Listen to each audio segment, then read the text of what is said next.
শিৱসাগৰৰ ৰাইজৰ হৈ ধন্যবাদ। আৰু এইটো শিৱসাগৰ মহা বিপদৰ সময়ত ৰাজনীতিৰ ঊৰ্ধত গৈ কথা বতৰাবোৰ হ'ব লাগে। পিছত ৰাজনীতি হৈ থাকিব, পিছত কি হয় হৈ থাকিব, কিন্তু এইখিনি সহায় কৰাৰ বাবে আমি ধন্যবাদ জ্ঞাপন কৰিছোঁ। আৰু আমাৰ খিলঞ্জীয়া মানুহৰ ওচৰত আজি এওঁলোক আহিছে, তাৰ বাবে খুব ধন্যবাদ।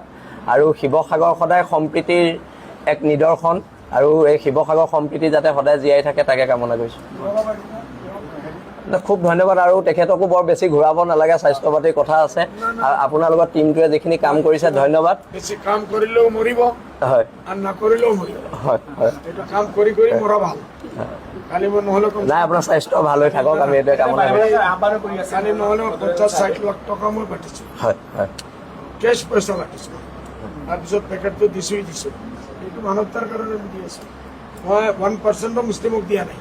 নাই, সেনেকুৱা কথা নাই। আমাৰ ইয়াত চব খিলঞ্জীয়া মুছলমান মানুহ, একো হেৰি নাই। আমাৰ খুব মিলা প্ৰীতি আছে, খুব মিলা প্ৰীতি শিৱসাগৰত। হয়, ইয়াৰ পৰা মই ৰিপৰ্ট লৈছোঁ। হয়, এই কৈ আছে 98%, 99% আমাৰ হিন্দু ভাইসকল আছে। হয়, হয়, আমি দিব লাগিব।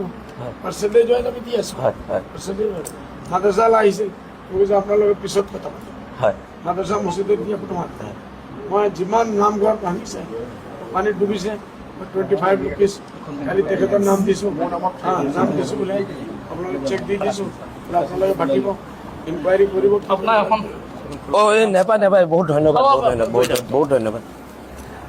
আৰু যদি মাদ্ৰাছাত কিবা সহায় লাগে, বিল আছে থানা অসমে কৰিব, আপোনালোকে ক'ব। সেইখিনি আমি কৰিম যদি কিবা সহায় লাগে।